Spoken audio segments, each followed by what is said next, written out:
Question, who have not heard me speak? Let me see. Oh, good, almost every one of you. And who could care less and just want to get out of here because this is gonna... All right, I want you to write 2 words on the front page of your handout. So I want to write these 2 words above the be, do, has, and gives. Everybody ready? Here are the 2 words. My, that would be M-Y. I went to night school. I don't spell too good when it's daylight out. Choices, C-H-O-I-C-E-S. Because I'm going to challenge you when I get finished here at 2 minutes till 10, because Dr. Bob said if you don't, we're leaving anyway. I'm going to challenge you when I get finished here at 2 minutes till 10, I'm going to ask you to make some choices. I'm going to ask you to make some decisions. I'm going to ask you to fill in the blanks here. Fair enough? See, my value here today as a presenter is your value is what you do for 911. It's also our value as parents. And it's simply this. It's what do you, my audience, it's what do the people you work with, and what do our children be, do, have, and give when we're not around? Right? It's what do the people you work with, what do you do, first of all, tomorrow and the next day? That's what this conference is all about. What do you take back and implement? Ideas are a dime a dozen. It's the people who put them into practice who are priceless. You is what you do with 911. Whether you're a manager of a center, whether you're involved in the technology, or whether you're on that call. It's what does that person be, do, have, and give when you're not around, whether you're any good at what you do. And by the way, how many people are back where you work absolutely thrilled that you're gone for a few days? One lady said all of them. Children, I encourage my children to misbehave when I'm around and behave when I'm not around. Now, it drives my wife crazy, but she's happy I'm gone a lot. So the real issue is what are you going to be do? By the way, do you notice the order I have this in? Be, do, have, and give? You notice that? By the way, this is the audience participation part. Have you noticed that?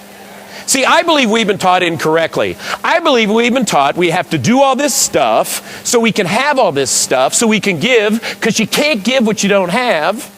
So we can be happy, so we can be loving, so we can be forgiving, so we can be grateful. And I'm saying no. That's the wrong order. The true message is be loving, be forgiving, be grateful.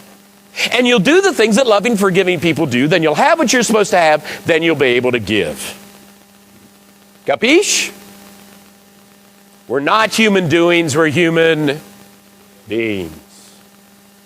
Well, let me ask you, how many of you here today would love to have more fun at work? Cool. Well, I'm going to give you specific things that you can be, do, have, and give so you can truly have more fun at work. Second question, how many of you here today would love to have more fun with your families? Right on. Because remember, many people can love you, but only a few people can live with you. And would you marry you? The silence falls over the room. I think I got to get a divorce from myself. All right, who here today has a fear of raising your hand? Let me see the people who have a fear of raising your hand.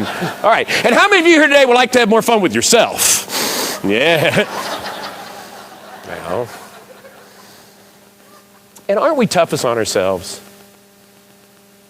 Shouldn't one of the messages be we need to lighten up with us? Don't we beat ourselves up too much most of the time? All right, we got our greatest definition for our sense of humor from my son's kindergarten teacher. Chad was in kindergarten, and yes, I have a Chad.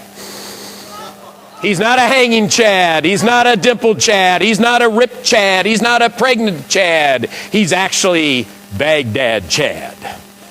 He just got back from a second tour of Iraq. So, right.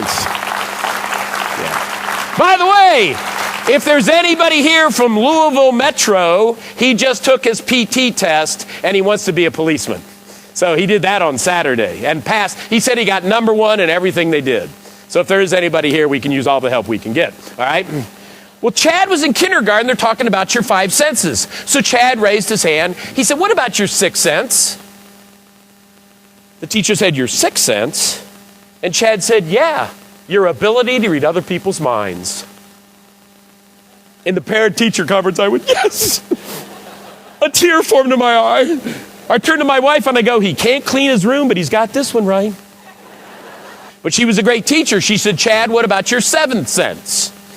And Chad said, your seventh sense? And the teacher said, yeah, your sense of humor. So if we can agree that your sense of humor is your sense of perspective, then can't we agree it's the combination, it's the distillation, it's a result of all the information that we process through our other six senses?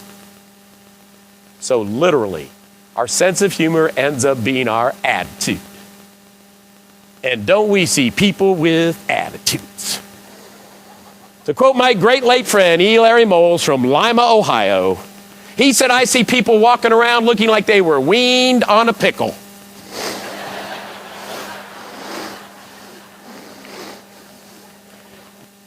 There comes a time when every one of our lives we have to say to ourselves, I'm going to stop letting my past ruin my future and rob me of my present. Wherever you are in life, ladies and gentlemen, somebody has had it worse and made it, and somebody's had it better and blown it. It's your choice. Happiness, it's your choice. Peace of mind, it's your choice. Better relationships, it's your choice. Your happiness, your peace of mind, your ability to be a full-functioning carbon-based life form on this planet at this particular time in the time continuum has very little to do with the weather. It has very little to do with your parents. It has very little with your boss. It has very little to do with your children. It has very little to do with your spouse. It has very little to do with your ex-spouse. They will argue that one. You want to bet? It has everything to do with how do you choose to respond. So I want to give you here in the next few minutes a few things to respond. Now, it's tough to stay positive, isn't it? Isn't it? You're starting to get there. You would think someone like myself who's been standing up in front of audiences since he was 22 years old, giving the message that happiness is your choice, you'd think I got it by now, wouldn't you? Wouldn't you? I struggle every day. No, every day. All right, everybody stand up. Quickly, stand up. I got 6 minutes and 24 seconds. Everybody stand up. Okay, everybody grab an imaginary lemon. Come on, play with me. Grab an imaginary knife. Cut your imaginary lemon in half. Feel the juice running down your arm. My God, we're making a mess. Pick up your lemon. Do you see the flat spot you just created? The wedges, the seed. Pop the seeds out. We're not going to need it. Okay, take that lemon, put that lemon up your nose, and smell lemon. Come on, play with me. Think pledge if that's helpful for any of you here today. Everybody, take a big bite out of your lemon. Swish that juice out. Put your lemons down. How many of you wince when you bit your imaginary lemon? And how many of you are salivating after you've bitten an imaginary lemon? Let me see what I'm saying. Now let's think about this. I just affected your body with my words, right? And my words weren't even true, were they? None of you actually thought you had a lemon, did you? That would be called psychosis. So watch your words. Always put out words that add value to people's lives, even if they aren't true. And never put out words that take away value from people's lives, especially if they are true. You're all encouragers. So again, no applause for me. I literally want you to sit there in silence. And I want you to say to yourself, what can I be? What can I do? What can I have? And what can I give? So I can truly have more fun at work, more fun with my family, and more fun with myself.